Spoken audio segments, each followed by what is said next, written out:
What if I told you that Alabama just sacrificed one of its rising stars on purpose?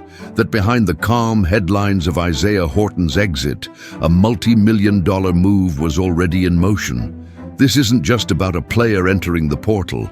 This is about cold calculation, a high-stakes gamble, and a name that could redefine everything. In a college football world ruled by NIL and strategy, one decision just shook the foundations of Tuscaloosa. And it all starts with one quiet goodbye. That wasn't so quiet after all. Absolutely no one saw it coming. One moment, Isaiah Horton was the quiet promise of Alabama's next offensive chapter. The next, his name was on the transfer portal. No rumors, no farewell. Just a digital update that felt like a slap in the face to those paying attention. But let's get something straight right now. This wasn't just a player leaving. This was a signal, subtle, brutal, and calculated. For those who truly follow the Crimson Tide, Horton wasn't just another depth piece. He was the receiver quietly becoming a cornerstone. Over 2 seasons, he climbed the ranks with precision. 42 receptions, 511 yards, and 8 touchdowns. Solid numbers, sure, but it was the context that mattered. Horton wasn't handed anything. He earned his way into the spotlight. His breakout moment, that unforgettable performance against Auburn, 3 touchdowns, clutch plays, and a swagger Alabama fans hadn't seen since the golden years of Saban-era wideouts. And then there was the connection. Horton and Simpson had it. That unteachable chemistry that made third downs feel like foregone conclusions. It was raw, real, and getting better every snap. For a program transitioning under Kalen DeBoer, that duo felt like stability, like something you could build around, like the kind of firepower that could anchor a new dynasty. Until, just like that, it was gone. 3 minutes. That's how long the timeline took to twist into irony. Just 3 minutes after a viral video praised Horton's development and future impact, news broke. He was out. No warning, no build-up. And for a fan base known for obsession with detail, that silence was deafening. The questions flooded in. Why now? Why Horton? And more importantly, why the silence? No official statement, no thank you post, just absence, an echo. And in that echo, a wave of unease spread, because Alabama doesn't move without purpose, not under Saban, not under DeBoer, and certainly not in an era where every roster spot has a $sign attached to it. The initial theories were safe. Maybe it was personal, maybe he didn't fit the new system, maybe it was about NIL deals elsewhere, but none of those added up. Not when you looked at his trajectory, not when you looked at the numbers. Not when you realized that Alabama had just lost a starting caliber receiver with no immediate replacement in sight. And yet, the coaching staff remained silent. No press conference, no damage control, just business as usual. That, right there, was the biggest red flag. Because Alabama doesn't just lose assets, it trades them, moves them, sacrifices them for something bigger. This wasn't just a sudden transfer, it was a piece being taken off the board, voluntarily, strategically, quietly. Which begs the question, what exactly was Alabama making room for? The answer didn't come right away. But behind the scenes, something was shifting, something big. And Isaiah Horton's departure? It wasn't the end of a chapter. It was the opening move of a far more dangerous game. When Isaiah Horton disappeared from the roster, what emerged wasn't just confusion. It was a raw, terrifying number. 5. That's it. 5 scholarship wide receivers left standing at Alabama. Now, let's be clear. Any elite football program facing that number would sound the alarm. But this isn't just any program. This is Alabama. And here, 5 isn't just risky, it's catastrophic. Because this system, this Kalen DeBoer offensive machine, it doesn't survive on star power alone. It breathes through depth. It feeds on rotation. The wide receiver unit isn't just about who starts. It's about who can step in, deliver, and stretch defenses on play 45, 55, 75. Without that, the whole thing starts to crack. Routes become predictable, coverage tightens, quarterbacks lose confidence. Momentum dies, so who's left? Ryan Williams, a phenom, electric, no doubt about it. WR1 locked in. He's the future and the present. Then you have Latier Brooks, talented but still finding rhythm in big game settings. Rico Scott, who had already flirted with the portal before being pulled back in what felt like a desperation move. Then two true freshmen, Sneed Cedar Morgan and Derek Meadows. Both highly touted, but let's be honest, they've never taken a collegiate snap. That's the rotation, that's your arsenal. 5 names for a team chasing a national title, and fans felt it. The unease wasn't subtle anymore. Forums lit up, podcasts spun theories. Why would Alabama allow this imbalance? What are we missing? Because something had to be missing. There's no way a staff this meticulous would walk into a season with a WR room on life support unless they were preparing for something else. Then came the whispers. Quiet at first, denied, ignored, until they weren't. Cam Coleman. The moment his name entered the conversation, the fog began to clear. It wasn't official. He hadn't decommitted. He hadn't posted cryptic tweets. But insiders started murmuring. Visits were being discussed. Eyes were on Tuscaloosa. And that's when people began to understand. Maybe Horton's exit wasn't a loss. Maybe it was space being made. And let's pause here. This isn't fan fiction. This isn't wishful thinking. This is calculated maneuvering. This is Alabama recognizing that the game has changed, that building a roster today isn't just about development and loyalty. It's about positioning. It's about allocation. It's about making sacrifices not to survive, but to strike. Coleman wasn't just another option. He was the option, a 5-star receiver with NFL upside, elite physicality, and the kind of instant impact potential that can tilt entire defenses. But he also came with a price tag. NIL numbers whispered in dark corners of recruiting rooms, $2 million. That's not speculation. That's the market now. And to play in that market, you have to cut deep. You have to make room. So Horton left. The WR room thinned, and the storyline flipped. What looked like chaos may have been control all along. And here's the kicker. Alabama fans were left suspended in a narrative loop. On one side, a team that looked worryingly incomplete. On the other, a possibility so big, so bold, that it could reshape the entire season. Coleman hadn't signed. He hadn't visited yet. But the pieces were aligning. And in that alignment, the logic of the past 2 weeks finally clicked into place. Because sometimes in college football, absence isn't failure, it's preparation. Cam Coleman. A name that doesn't just land, it explodes. Former Auburn 5-star, 708 receiving yards last season. A freak athlete with frame, speed, and field awareness that makes defensive coordinators lose sleep. He's not just a player, he's a disruptor. The kind of talent that doesn't join a system, he redefines it. So when Alabama's name began swirling around Coleman, the reaction was instant. How? Not because of fit, that was obvious. Coleman belongs in a system like DeBoer's. Explosive, vertical, high IQ. No, the question wasn't about football, it was about finance, because this wasn't a regular recruitment. This was an arms race. Reports had circled for weeks. Coleman's NIL valuation was hovering around $2 million. That's not a rumor.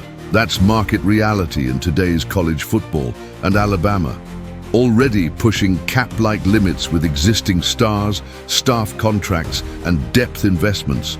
There was no wiggle room, no casual path to squeezing in a multi-million-dollar receiver until players started leaving. Keon Keeley, defensive standout, gone. Ty Simpson, quarterback with starting experience, gone. Then came Horton, the shocker.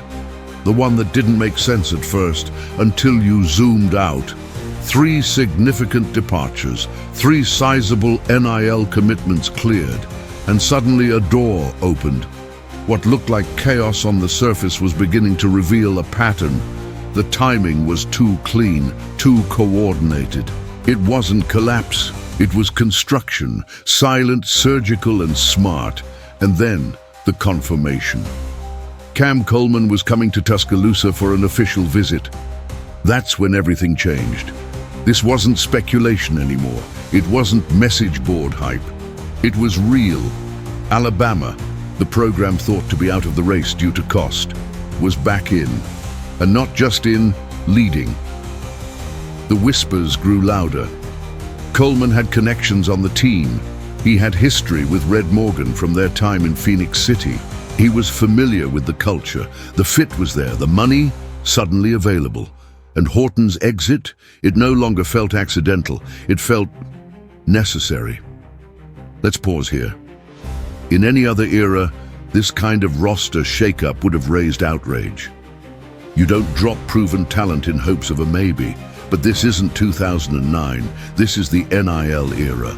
And in this era, programs operate like corporations. Budget sheets matter. Risk is part of the strategy. And sometimes, winning isn't about who you keep. It's about who you make room for. Cam Coleman represents that philosophy to the extreme. Alabama wasn't just chasing a player.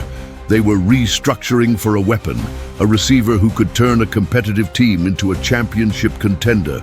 And in the modern game, that's not an option. It's a necessity. So when Horton walked out, the door Coleman stepped through wasn't just left open. It was built for him. It's the kind of move that feels invisible in the moment, but seismic in hindsight. Because sometimes the biggest risks aren't made with announcements. They're made in silence, in exits, in reshaped budgets, in subtle gaps on the roster. And by the time the public realizes what's happening, the game has already changed. When the dust finally settled, it became clear. This wasn't about losing Isaiah Horton. It was about creating space for something bigger. Kalen DeBoer hadn't just shuffled the roster. He'd rewritten the architecture of Alabama football in complete silence. No press conference, no leaks, just decisions. Precision moves. Quiet exits that, only in hindsight, revealed a pattern too strategic to be accidental. Isaiah Horton didn't leave because he was pushed out. He left because his absence was needed, his scholarship, his salary window, his role in the rotation. Every inch of it became real estate for something greater, the arrival of Cam Coleman. And that's the revelation. The cold, calculated core of this entire operation. Horton wasn't just a player. He was the cost, the sacrifice. Not because he lacked value, but because Alabama was ready to play a different kind of game. A game where the scoreboard starts on spreadsheets and championships are built on risk. It's a brutal truth, but one that defines the modern era of college football. And Cam Coleman? He isn't just a talented receiver, he's the flag being planted, a signal that Alabama is not retreating in the post-Saban era. It's evolving, with the right pieces, the right relationships, the right money. Coleman's bond with Red Morgan, his roots in Phoenix City, his understanding of Alabama's intensity, all of it created the perfect storm. But storms don't build themselves. They require friction, they require disruption. And Horton's departure was that friction. It's easy to look at this move and see it as transactional. But that would be a mistake, because what DeBoer executed here wasn't just recruitment. It was philosophy in motion. It was the blueprint of a modern general, knowing when to hold, when to fold, and when to clear the board entirely to make room for a generational piece. This is not the Alabama of old. This is a new tide. One that's not afraid to make painful choices in the name of power. One that understands that in a game ruled by NIL, social leverage, and performance pressure, depth charts are no longer sacred. They're fluid, dynamic, disposable. And Horton, he wasn't forgotten. He was chosen for the role no one wants but someone always plays, the sacrificial piece. Because in today's arms race of college football, you don't win by collecting, you win by trading up. So what does that mean for fans, for the locker room, for the legacy of DeBoer? It means something dangerous and thrilling. It means this coaching staff is willing to go all in, even when it means letting go of stability. It means the cost of greatness is no longer measured in touchdowns, but in names left off the roster. And it means that Alabama is done playing safe. Because sometimes, to make room for a king, you have to take a knight off the board. This is the kind of move that divides a fan base today and defines a season tomorrow. Alabama placed its bet, not with noise, not with flair, but with surgical, almost unsettling precision. And now, everything, the roster, the strategy, the narrative, hangs on a single name, Cam Coleman. If he signs, this will go down as one of the boldest and most brilliant moves in recent college football history. A cold calculation that unlocked a new era of dominance. A masterstroke by a head coach who understood the price of greatness and paid it in silence. But if Coleman walks, if, after all the shifting and sacrificing, the crown jewel slips away, then this moment becomes a monument to loss. Horton's departure will no longer look strategic. It will look reckless. The wide receiver room will feel thin, vulnerable, and the fan base will begin asking the most dangerous question in sports. What if? Because this wasn't just about talent. It was about philosophy, about what it means to lead a program in 2026, about whether you're willing to bet on stars or stay safe in the middle of the pack. So now we turn to you. If you were Kalen DeBoer, rebuilding Alabama brick by brick, legacy by legacy, would you make the same move? Would you sacrifice proven chemistry and depth for the chance at one player who could change everything? Or would you hold the line, protect the foundation, and risk missing out on the type of talent that only comes around once every few seasons? This isn't just a question about football. It's a question about how far you're willing to go to win. So tell us, was this sacrifice worth it? Or did Alabama just gamble away its future for a shot that might never land? Drop your thoughts in the comments. Because while the game may be happening off the field right now, the consequences will echo in every single snap of the next season. And trust me, we're only getting started. Before we wrap up, I just want to take a moment to thank every single one of you who continues to support this channel. Your comments, insights, and energy are what make this community truly special. Whether you agreed, challenged, or added your own analysis, you're part of what makes this space smarter and stronger every day. I see you, I appreciate you, and I can't wait to read what you think about today's story in the comments below. Let's keep building this together, because this journey is just getting started.